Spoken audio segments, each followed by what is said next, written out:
The tighter you hold on to someone, the faster you push them away. And the more you try to feel secure in a relationship, the more anxious you become. This isn't just bad luck. This is a law of life that most people never understand. And today, I'm going to show you exactly why this happens and how one philosopher figured out the secret to ending this cycle of pain forever. Here's something that might sound crazy at first. What if the reason you feel so much pain in your relationships isn't because of what the other person did? What if it isn't about whether they stayed or left, whether they loved you enough, or whether they were loyal? What if the real source of your suffering has been hiding inside you this whole time, and you just couldn't see it?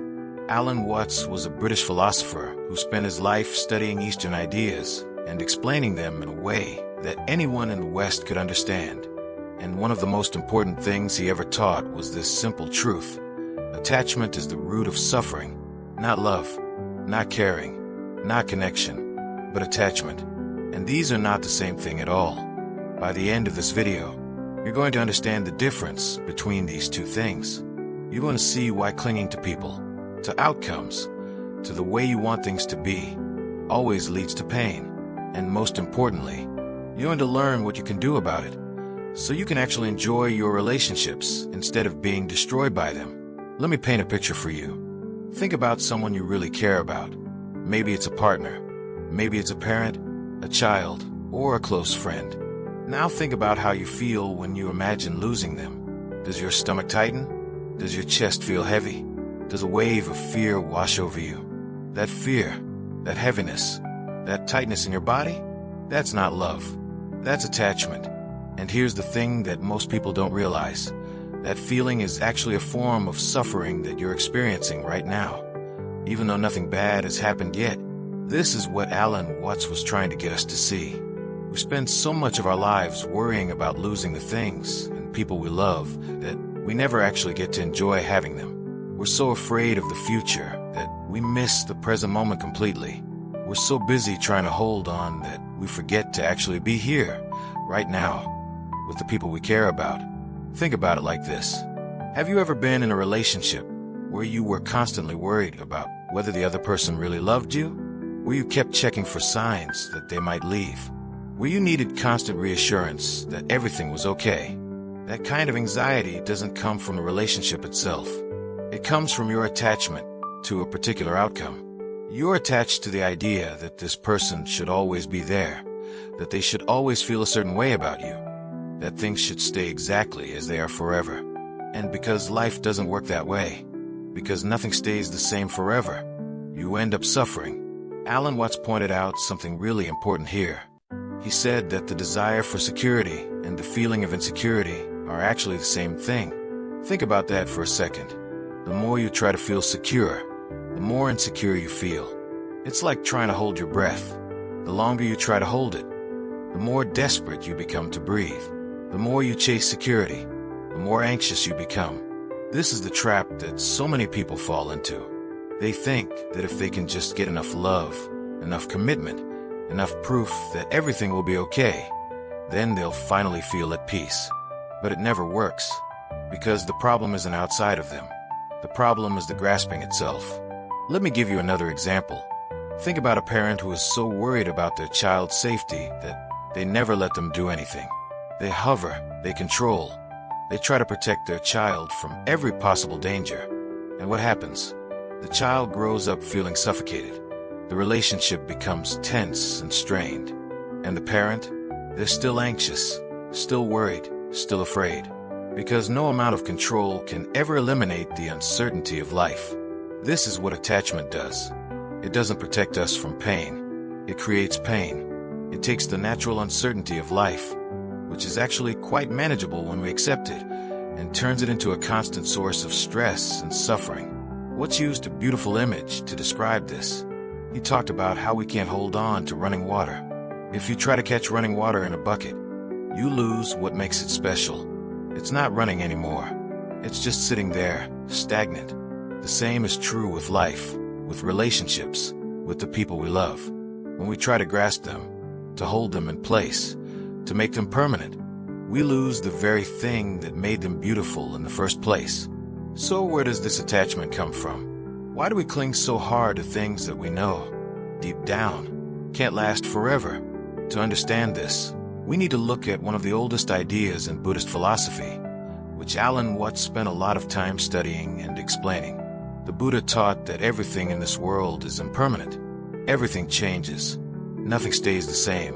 This is called anicca in Sanskrit, and it's one of the most fundamental truths about existence. Think about your own life for a moment. Think about how much you've changed since you were a child. Think about the people who used to be in your life, who aren't anymore. Think about the places you used to live, the things you used to believe, the version of yourself that existed 10 years ago. None of it stayed the same. It all changed, whether you wanted it to or not. This is just how life works. It's not good or bad. It's just the nature of reality. Everything flows, everything moves, everything transforms. What's compared it to a river? You can't step into the same river twice, because the water is always moving, always changing. And you're changing too. The person who steps into the river the second time isn't the same person who stepped in the first time. Now here's where the suffering comes in. When we understand impermanence intellectually but refuse to accept it emotionally, we create a huge problem for ourselves. We know that things change, but we don't want them to. We know that people grow and evolve, but we want them to stay exactly as they are. We know that relationships go through seasons, but we want it to be summer forever. This refusal to accept impermanence is what creates attachment. And attachment, according to both the Buddha and Alan Watts, is the direct cause of suffering. Let me break this down in practical terms. When you're attached to someone, what you're really attached to is a mental image of who you want them to be. You have this idea in your head of the perfect partner, the perfect parent, the perfect friend. And when the real person doesn't match up with that image, you suffer. You feel disappointed, hurt, let down. But here's the thing.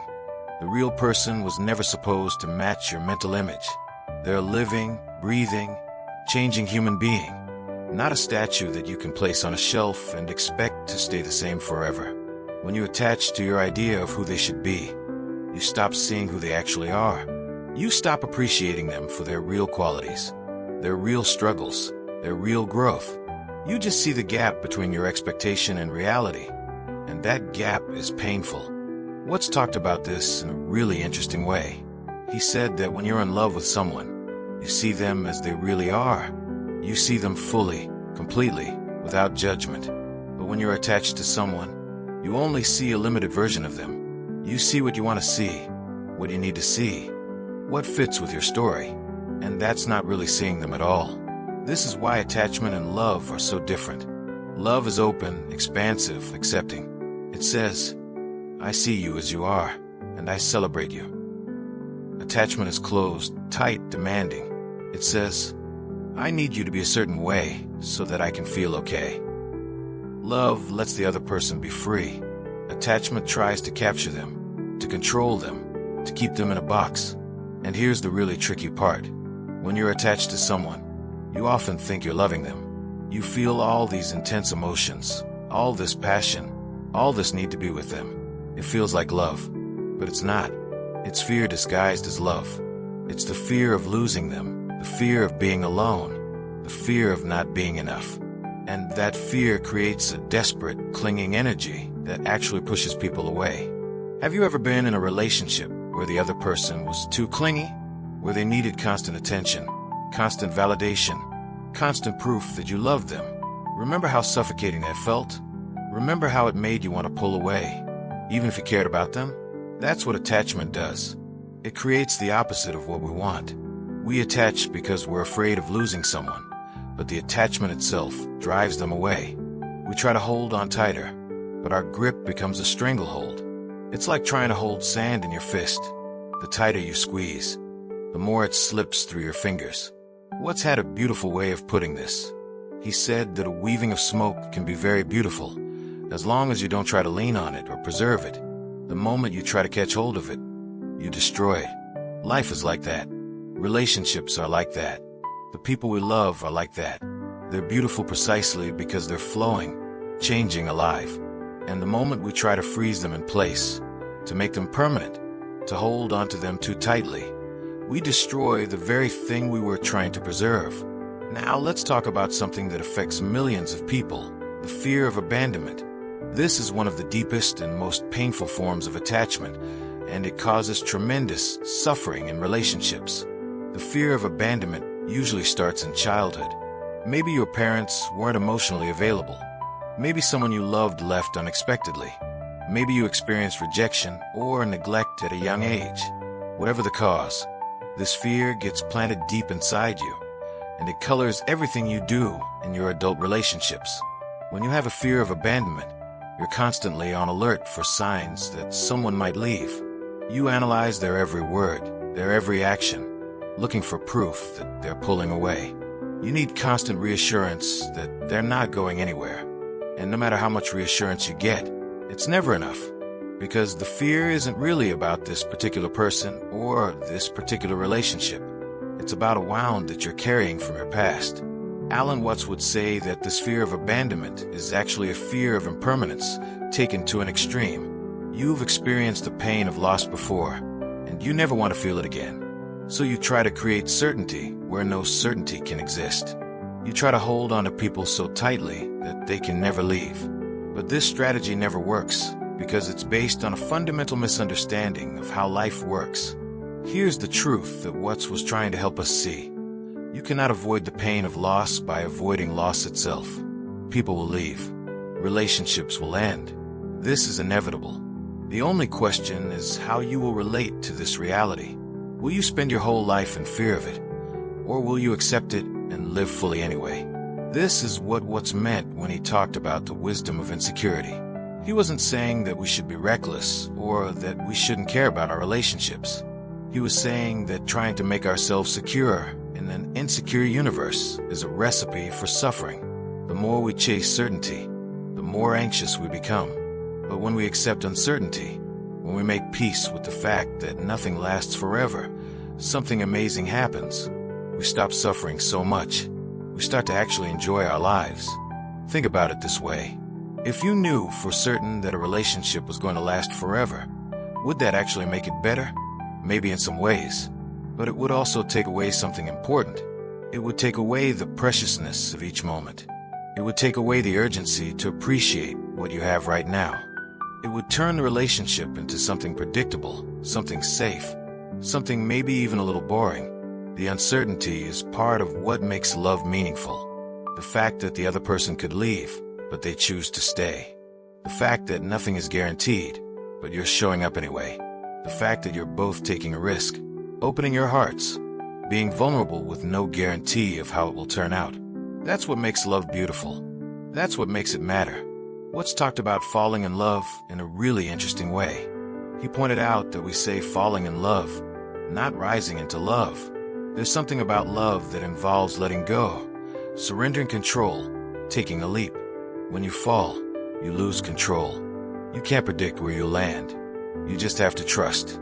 This is the opposite of what attachment does. Attachment tries to control everything. It tries to eliminate risk, to guarantee outcomes, to make everything safe and predictable. But love requires the opposite. Love requires us to let go, to surrender, to be vulnerable. Love says, I don't know how this will turn out, but I'm willing to open my heart anyway. And here's the really interesting thing. The willingness to lose is what allows us to truly have. When you're not desperately clutching at someone, when you're not trying to control them or own them, when you accept that they could leave at any time, something shifts. You become more relaxed. You become more present. You become more attractive, actually, because you're not giving off that desperate, needy energy anymore. And the relationship becomes healthier because it's based on freedom rather than fear. This is what Alan Watts meant when he said that you can't hold on to running water. The moment you try to possess love, to own it, to lock it down, you kill it. Love needs freedom to breathe. It needs space to grow. It needs the possibility of change to stay alive. Now we need to go a little deeper, because underneath our attachment to other people is an even more fundamental attachment, our attachment to ourselves. Or more specifically, our attachment to the idea of ourselves as separate, isolated individuals. This is one of the most profound things that Alan Watts taught, and it takes some time to really understand. But once you get it, it changes everything. Here's the basic idea. Most of us walk around believing that we are separate from the world around us. We think that there's an I in here, and everything else is out there. We draw a boundary around our skin and say, "This is me. Everything else is not me." And from this sense of separation comes all kinds of suffering. Waves in the ocean. A wave might look like a separate thing, but it's not really separate from the ocean. It rises up, it has its moment, and then it goes back to being ocean again. It was never really separate to begin with. The same is true for us. We arise from the universe. We have our moment of existence, and then we return to the universe. We're not separate from the world around us. We're made of the same stuff. We're connected to everything else in ways we can barely begin to understand. Now, what does this have to do with attachment and relationships? Everything. When you see yourself as a separate, isolated individual, you need other people to complete you. You need their love, their approval, their presence to feel whole. You're like a puzzle piece looking for the other pieces to fit with. And when you find someone who seems to complete you, you cling to them desperately, because without them you feel incomplete. But when you understand that you're not really separate, that you're already connected to everything, that you're already whole and complete, your relationship to other people changes completely. You no longer need them to complete you. You can enjoy them, appreciate them, love them, without that desperate clinging energy. You can be with them fully, while also being okay if they're not there. This is what Alan Watts meant when he said that loving yourself is impossible without loving everything else. The self and the other are not really separate. They arise together, like the two ends of a stick. You can't have one without the other. When you truly understand this, the boundary between self and others starts to dissolve, and a different kind of love becomes possible. This kind of love isn't based on need. It's not about filling a hole inside yourself. It's more like an overflow, a natural expression of your fullness. People who have this kind of love are like the sun, which gives off light naturally, without trying, without demanding anything in return. They give because giving is their nature, not because they're trying to get something back. Watts compared such people to rivers. They stream, they flow, they give naturally, and when they have things, they tend to give them away. Because holding on to things doesn't make sense when you understand how connected everything is. They don't need to hoard love or attention or resources, because they know that there's always more coming. They trust the flow of life. This is very different from the anxious, grasping love that most of us experience. That kind of love is based on scarcity, on the fear that there isn't enough to go around. It says, I have to hold on to this person because I might not find anyone else. I have to keep this relationship because being alone is too scary. But the love that flows from wholeness says something different. It says, I'm already complete. I don't need you to make me whole, but I choose to be with you because being with you is beautiful. Can you feel the difference between those two energies? One is tight, desperate, fearful. The other is open, relaxed, generous. One pushes people away. The other attracts them naturally. Now, I want to address something important here, because I know what some of you might be thinking. Okay, so I shouldn't be attached. Does that mean I shouldn't care? Does that mean I should be cold and distant? Does that mean I should just not love people? No, absolutely not. And this is where a lot of people misunderstand what Alan Watts and the Buddhist teachings are actually saying. Detachment, in the sense that what's talked about it, doesn't mean being cold or uncaring. It doesn't mean pushing people away or not letting yourself feel anything. That would actually be just another form of grasping, another form of trying to control your experience to avoid pain. Watts was very clear about this. He said that being detached from the world doesn't mean being non-participative.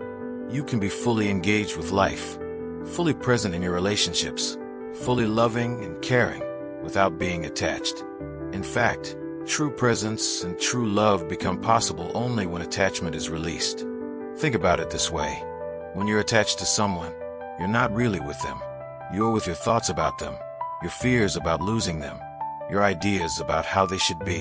The attachment creates a barrier between you and the actual person in front of you. But when you let go of attachment, when you release that grasping energy, suddenly you can actually see them. You can actually be with them. You can actually connect. This is what's called the middle way.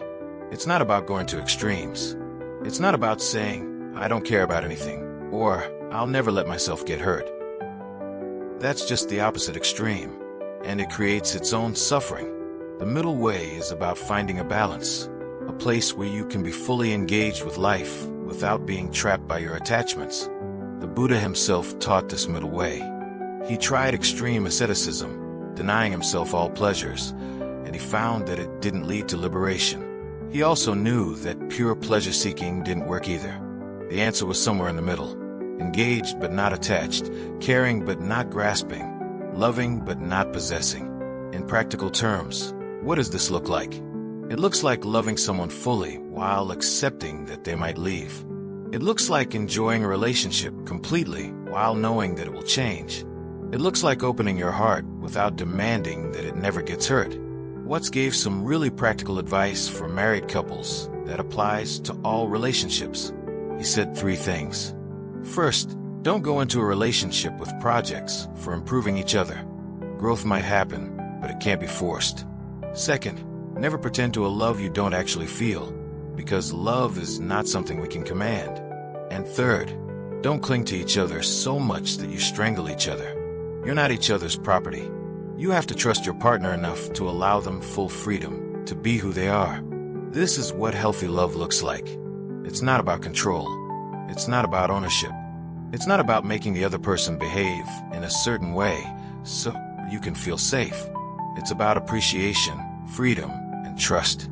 It's about letting the other person be who they are fully, without trying to change them or possess them. And here's the beautiful paradox. When you love someone this way, when you give them complete freedom, when you don't try to cling to them or control them, they're actually more likely to stay. Because who wants to be with someone who's constantly trying to own them? Who wants to be in a relationship that feels like a cage? But when someone gives you freedom, when they trust you completely, when they love you without trying to possess you, that's irresistible.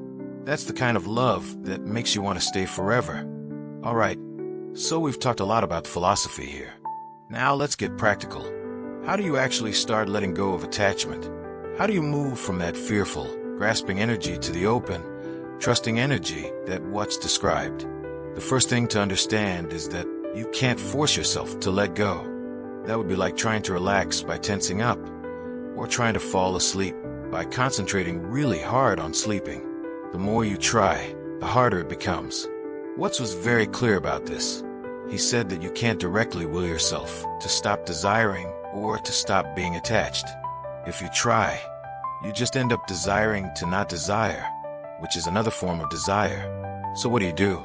You start by simply becoming aware. You watch your own mind. You notice when attachment arises. You notice the tightness, the fear, the grasping, and you just observe it without trying to change it or fix it or make it go away. This is the basic practice that Watts recommended, drawn from Buddhist meditation traditions. You sit with your experience, whatever it is, and you let it be. You don't try to escape it. You don't try to hold on to it. You just let it flow through you. And gradually, over time, something shifts. You start to see that all these experiences, all these thoughts and feelings and fears, they're just passing through. They're not solid, permanent things. They're like clouds moving across the sky. You don't have to grab onto them. You can just watch them come and go. The second thing you can do is practice appreciating things without trying to possess them. Watts used the image of a flower to explain this.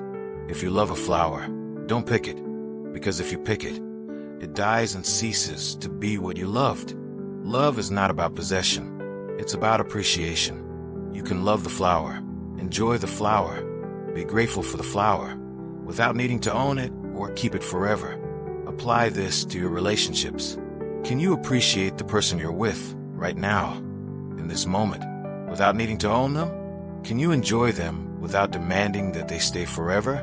Can you love them without trying to control them? This is the practice. It's simple but not easy. The third thing is to start accepting impermanence, not just intellectually but emotionally. This means sitting with the fact that everything changes. It means looking at the people you love and acknowledging, really acknowledging, that one day they won't be here. It means looking at your own life and accepting that one day you won't be here. This might sound morbid, but it's actually incredibly freeing. When you truly accept impermanence, you stop taking things for granted. You start appreciating what you have right now, instead of worrying about losing it in the future. You become more present, more grateful, more alive. The awareness of death makes life more precious, not less. Watts talked about this a lot. He said that the fear of death is really the fear of life, because life and death are not opposites. They're two sides of the same coin. Life contains death within it, just as death contains the seed of new life. When you accept this, when you stop fighting against the natural flow of existence, something opens up inside you. The fourth practice is to cultivate what's called faith. But not faith in the religious sense of believing in things you can't see. Faith for Watts meant trust. Trust in the process of life itself. Trust that even when things don't go the way you want, something is being worked out. Trust that you can handle whatever comes. Trust that you don't need to control everything in order to be okay. He compared this to swimming. When you swim, you don't grab onto the water. If you do, you sink. Instead, you relax into it. You trust it to support you. You move with it rather than against it. Life is the same way. When you try to grab onto it, to control it, to make it do what you want, you struggle and suffer. But when you relax into it, when you trust it, when you move with it, you float. This kind of faith takes practice. It doesn't come automatically, especially if you've spent your whole life trying to control everything. But it can be developed. And the more you develop it, the more peaceful your life becomes. So what happens when you actually start to release attachment? What does life look like on the other side? First, your relationships improve dramatically. When you stop clinging to people, they can feel it. They don't feel suffocated anymore. They don't feel like they have to take care of your anxiety or constantly reassure you. They can just be themselves, and you can just be yourself. And there's a freedom and ease in the relationship that wasn't there before. Paradoxically, this often makes people want to be with you more. Because what people really want in relationships is to be loved for who they are, not for who you need them to be. When you release your attachment, when you stop projecting your needs and fears onto the other person, they feel truly seen and accepted. And that's the most attractive thing in the world. Second, your anxiety decreases massively. So much of the anxiety that people feel in relationships comes from the fear of loss, the constant worrying about what might happen in the future. When you accept impermanence, when you make peace with the fact that nothing lasts forever, that source of anxiety simply disappears. You can still care, you can still love, but there's a fundamental relaxation that happens when you stop fighting against reality. Third, you become more present. This is maybe the most profound change. When you're attached to outcomes, when you're constantly worried about the future, you're never really here. You're always somewhere else in your mind, planning, worrying, strategizing. But when attachment releases, you land fully in the present moment. And the present moment, as it turns out, is the only place where life actually happens. It's the only place where love actually happens. It's the only place where happiness actually happens. Alan Watts wrote about this beautifully. He said that if we're always living for the future, we miss the point everlastingly, because the future never actually arrives. It's always now. When tomorrow comes, it's just another today. So if you can't be happy now, you'll never be happy. If you can't enjoy your relationships now, you'll never enjoy them. The capacity to be present is the capacity to actually live your life, instead of just thinking about it. Fourth, you discover that you're already whole.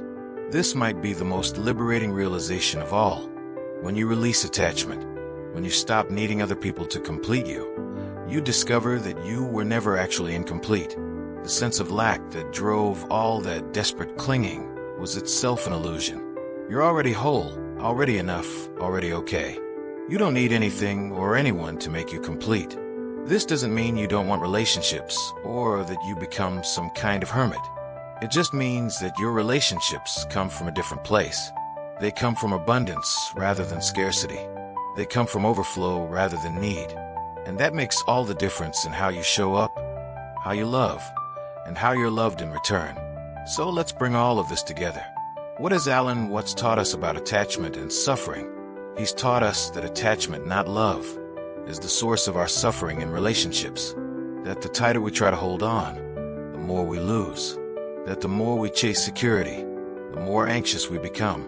He's taught us that everything is impermanent, everything changes, and that accepting this is the key to peace. That when we stop fighting against the natural flow of life, we can finally relax and enjoy it. He's taught us that the fear of loss is really a fear of life itself, and that when we make peace with impermanence, we can love more fully, live more completely, and be more present in each moment. He's taught us that we're not as separate as we think we are, that the boundary between self and other is more flexible than it appears, and that when we understand our connection to everything, we don't need to cling so desperately to any one thing.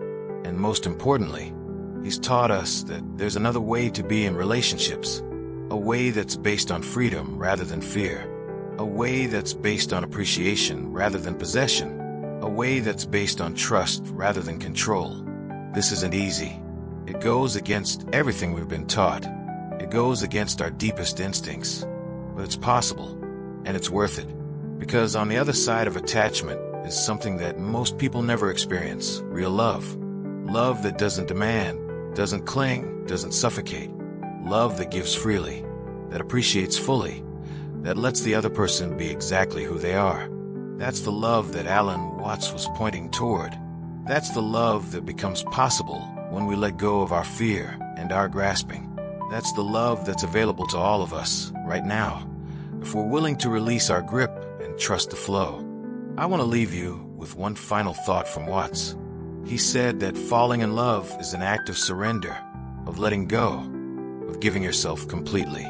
It might seem crazy because it means losing control, but the truly wise person understands that this surrender, this letting go, is actually the sanest thing you can do. Because it's only when we stop trying to control life that we can finally live it. So if you're struggling with attachment, if you're afraid of abandonment, if you're constantly anxious in your relationships, I want you to know that there's another way. It starts with awareness. It grows with practice. And it leads to a kind of freedom and peace that most people don't even know is possible. The question isn't whether you can let go. You can. The question is whether you're ready to. If this video helped you see relationships differently, subscribe and watch this video next for more insights.